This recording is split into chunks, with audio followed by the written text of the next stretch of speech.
is up, guys? This is David from Bronx Banter. And with the Yankees having quite an embarrassing, atrocious season this last season, there are many, many moves the Yankees are going to have to make this offseason. And I've compiled a list of 5 most important and impactful moves the Yankees can make this offseason to make the team much, much better. Coming in at number 5, trade and extend Juan Soto. Now, I know if you saw my top 5 worst moves to make this offseason, I had trading for Juan Soto, but the only caveat I had is that if we were to extend him, then it would be worth it.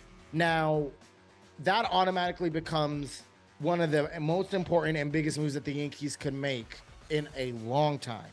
Now, the only reason why it's number 4 on the list here as the top 5 best decisions to make is because I don't think it's up to the Yankees to make that decision.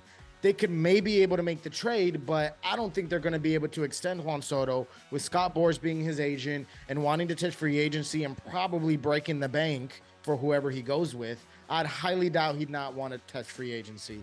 So I had to throw it in there because it's a non-zero chance. There's a very slim chance that this could happen. Don't think it's likely, at least not in this universe, but hey, had to put it out there.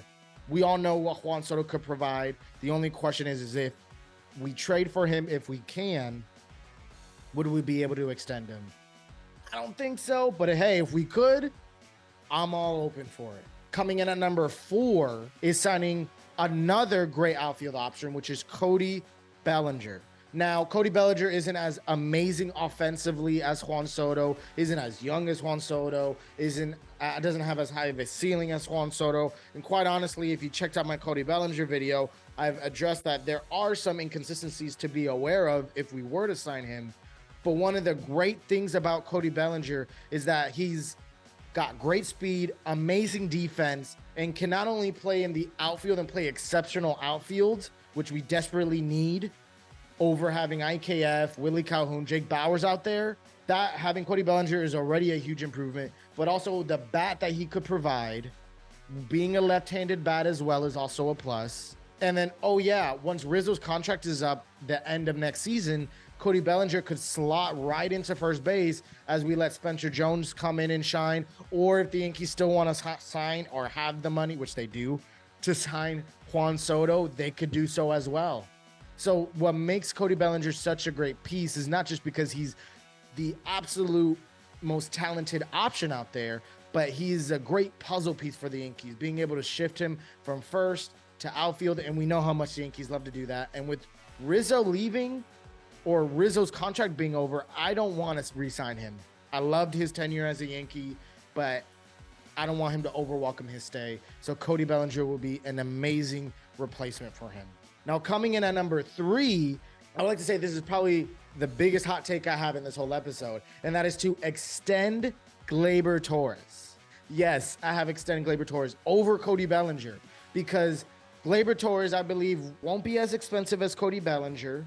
He's already proven he could play in New York, and he is only getting better with the previous season in 2023 with his career high in batting average and his career low in strikeout rate. And oh yeah, he went ahead and got 25 plus home runs.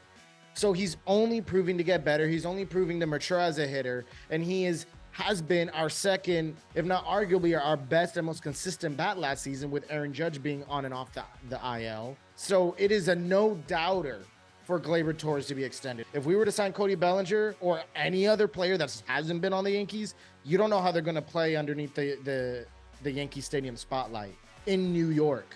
We know Gleyber Torres has produced, can produce, and will only produce, and I believe he hasn't even hit his prime yet, and will only get better. Coming in at number 2 is trading for Brendan Donovan. Now, this isn't a flashy move that the Yankees may want to make. This is not the blockbuster move that the Yankees need to make, but this is a move that the Yankees need to make. If you don't know who Brendan Donovan is, he is a very young lefty bat with amazing plate discipline, on-base percentage, has a lot of pop, and has shown that within his last season in 2023. And he has many years of control. He's a player that we cannot miss out on. And not just a bat, but also a defensive player. He's a util guy that plugs in at second, short, third base, left field, I believe right field also, a lot of positions, most positions. And he has all this with control until the 2028 or 2029 season. This is a no-brainer, no doubter. Again, lefty bat that the Yankees need, and is getting paid the major league minimum. So this is going to be amazing when it comes to saving money. Just give it to Juan Soto if we want to make a deal for him. Signing any other players we need to make, such as Yamamoto. Signing any other players that we need to go for this offseason. And overall, his versatility will help fill in any and many positions and holes that the Yankees had last year. And may I add, he would have had the best batting average across all of the Yankees roster in 2023 last year. And what makes this such an important deal is that we have the assets to give up. Cardinals need pitching. We got Johnny Brito, Randy Vasquez. We have Clark Schmidt. All three of those guys are expendable for a player like Brendan Donovan. So this is a move that the Yankees need to make.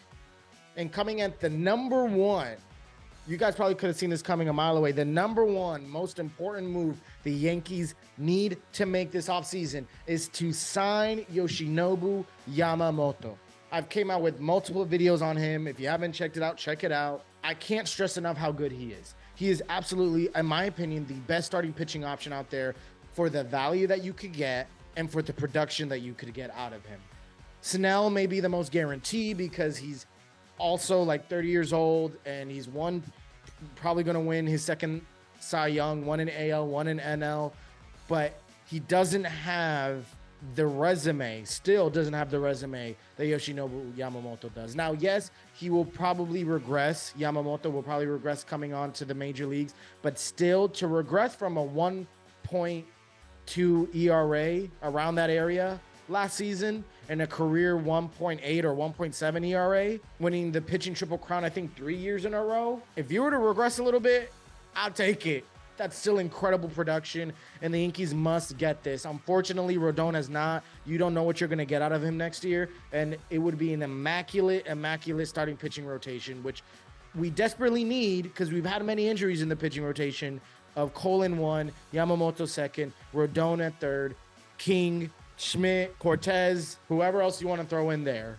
If we sign Montgomery would, wow. There's never an issue with having too much pitching. And quite honestly, Yamamoto is a generational talent that we cannot pass up on. Let's not miss out on the next biggest superstar coming from Japan. So the number one move the Yankees can make is Yoshinobu Yamamoto. Let me know what you guys think are your top 5 biggest moves the Yankees must make this offseason in 2023. Want to hear all of your hot takes. Hey, what is up, guys? If you liked this episode, please make sure to like it, comment down below, and subscribe, and watch what YouTube suggests would be a great video for you. You're not going to want to miss all the latest Yankees news and topics going on. Listen, Judge wants you to subscribe. The Martian wants you to subscribe, so make sure you do. And until next time, peace and be blessed.